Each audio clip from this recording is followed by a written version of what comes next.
가슴으로 느끼고 가슴으로 말하는 거라 TV입니다. 평등 교육 실현을 위한 서울학부모회에서 서울 H중스쿨 미투 서울평학사 성명서를 냈습니다. 조희영 교육감 왜 이러시나? 아직도 H중스쿨 미투에 뭐가 뭔지 모르시나 봐요? 성명서와 함께 학부모님의 호소 영상을 다시 올립니다. 지식을 전달하기에 앞서서 인성이 돼야 되는 거 아닙니까? 그리고 교사가 학생들한테 어떻게 그렇게 막말을 할 수가 있나요? 예, 합당한 책임을 지고요. 물러나야 될 것 같습니다.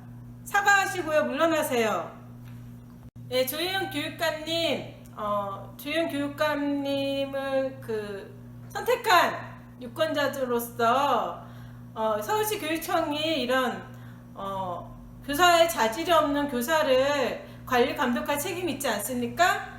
예, 명명백백하게 잘잘못을 가리고 이렇게 인격적으로 문제가 있는 교사는 아이들 앞에 서지 않도록 처벌을 내려주십시오. 꼭!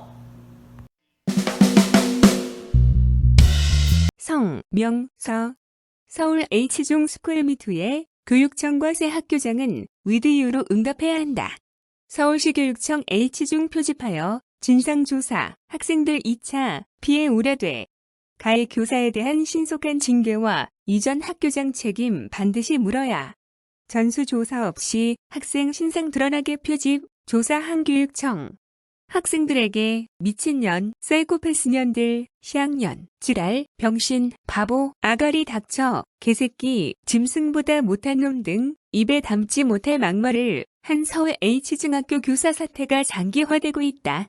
H중학교는 지난달 16일에 개학을 하였지만 여전히 진상조사 결과조차 공론화되지 못하고 있다.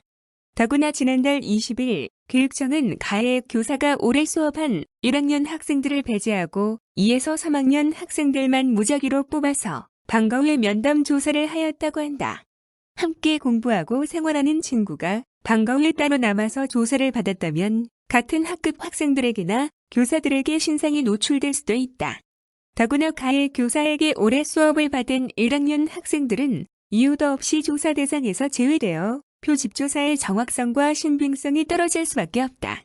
교육청은 왜 가해 교사의 수업을 들은 1에서 3학년 모든 학생들에 대한 전수조사를 하지 않고 일부 학생만을 표집조사하였는지 납득할 만한 이유를 제시해야 할 것이다. 그리고 추후에 있을 수도 있는 진술학생들에 대한 비난, 화해나 합의 종용과 같은 2차적인 인권 침해가 없도록 해야 할 것이다. 서울시 교육청 스쿨 미투 매뉴얼 여기저기 구멍투성이 6월 말에 언론 보도를 통해서 공론화된 H중 사태가 2달이 넘도록 제대로 된 진상조사조차 안 된 데에는 이 사안을 최초로 인지한 학생인권교육센터가 늑장 대응은 물론 매뉴얼대로 정확하게 대응하지 않았기 때문이다.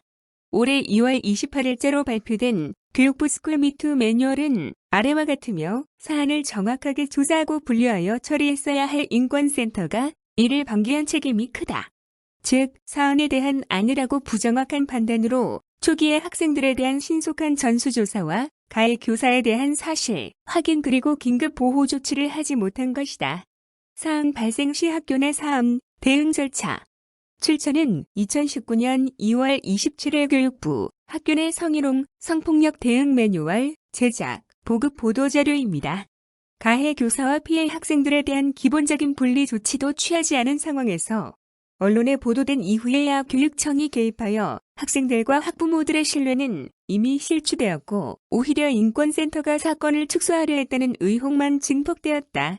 내신 성적과 학생 생활에 관한 평가권과 진학에 관한 전문성을 가진 교사에 맞서 잘못을 용기 있게 증언하고 공론화하는 것이 얼마나 어렵고 힘든 일인지 인권센터는 진정 알고 있는가?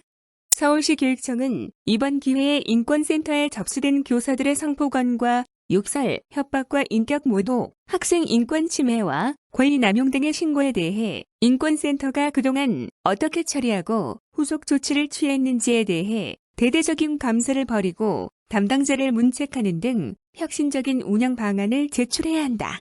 그렇지 않고서는 실추된 교육청의 관위와 부정의 현상이 된 인권센터의 업무 능력에 대한 신뢰성은 다시 회복되기 어려울 것이다.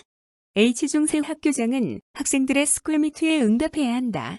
우리는 H중학교의 가해 교사와 함께 근무한 학교장에 대해 처벌하는 것이 이 사건은 충분한 해결책이 아니라고 생각한다.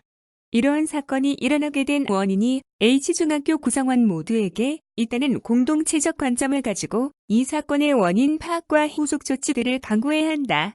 먼저 수업과 생활교육 일상에서 교사들의 부적절한 언행이나 인권 침해는 없었는지, 높아지는 학생들의 성평등 의식에 비해 교사들은 여전히 성차별이고 반인권적인 언행을 하고 있었던 것은 아닌지, 교사와 학생이 서로의 인권을 존중하는 관계였는지, 학생들을 대변해야 할 학생회가 제대로 기능하였는지, 그리고 학교 교육이 성인권 감수성과 학교 자치 능력을 배양하는 교육 활동을 충분히 구안하였는지, 이 모든 것을 H중학교는 되돌아보고 이 학기 교육과정과 학교 자치 활동을 재구성해야 한다. 즉, 학교의 모든 구성원들이 자유롭고 평등하게 서로의 인권을 존중하면서 안전하고 평화로운 학교 생활을 누릴 수 있는 단기적 장기적인 대책을 마련해야 하며, 이것이야말로 실추된 학교 민주주의와 학교 공동체에 대한 신뢰를 진정으로 회복하는 길이다. 서울시 교육청과 인권센터는 9월 1일자로 새로 발령받은 학교장이 이러한 후속 조치들을 잘 추진할 수 있도록 인적, 재정적 지원을 아끼지 않아야 하며, 이를 통해 인권센터의 무능력과 불신 또한 회복하여야 할 것이다. 피해 학생들의 용기 있는 미투에 우리 학부모는 with you로 응답해야 할 시대적 책무가 있다. 이를 위해 평등교육 실현을 위한 서울학부모회는 7월 17일, 7월 18일, 7월 26일 성명에 이어 다시 아래와 같이 요구한다. 그리고 아래의 조치가 취해지지 않을 경우 이 사건과 관계된 개인과 기관에 대한 법적 조치를 강구할 것임을 분명히 밝힌다. 1. H중학교에 대하여 중립적인 위치에서 학생들의 진술을 확보할 수 있는 전문가를 파견하여 전수조사를 하지 못한 책임을 엄중히 묻고 2차 피해가 없도록 해야 한다. 2. 진상조사 결과를 토대로 가해 교사를 학생들로부터 즉시 분리하고 교육부 매뉴얼에 따라 엄정한 징계 등 철저한 사후 조치를 취해야 한다. 3. 2달의 기간에도 불구하고 제대로 된 진상조사와 후속 조치를 강구하지 않은 서울시 교육청 학생인권교육센터 관계자들을 문책해야 한다. 4. 앞으로 H중학교에 이러한 사안이 발생하지 않도록 전 교직원을 대상으로 한 특별 교육은 물론 피해 학생들에 대한 치유 프로그램을 운영하여야 한다.